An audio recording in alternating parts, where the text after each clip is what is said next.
We have new polling out today, and I'll tell you, these are the best numbers we've seen in quite some time for Donald Trump. Let's take a look at the New York Times Siena College Battleground polling.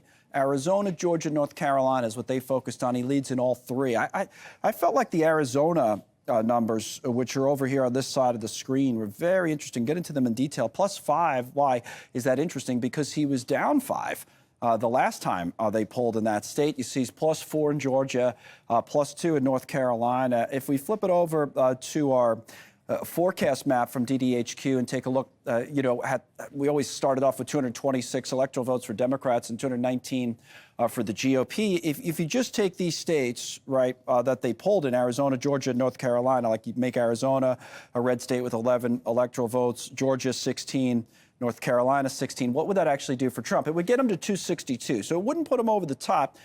Again, he kind of needs to win these states, right? In terms of a path to victory, he'd probably have to, he pulls in Pennsylvania, he'd be over 270. But if Harris, we've talked about this ad nauseum, wins in Wisconsin with 10, Michigan with 15, and Pennsylvania with 19, she doesn't need those states. She'd still get to 270. Nevada's still on the board, and you can go either color there, and you'd be with a Harris victory. But these are good numbers for Trump. I thought it was interesting when they came out today. Like Arizona, for example, it's so close.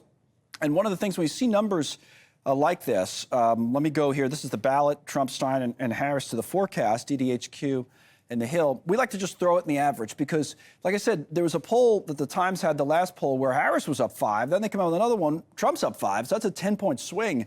In the average, it's Trump by less than a point, okay? The polling average, see it there? The win probability for Trump is at 54% in Arizona, just as an example. So North Carolina has slight advantages also in win probability as well as Georgia. But the polling, when you average it, is still really, really close.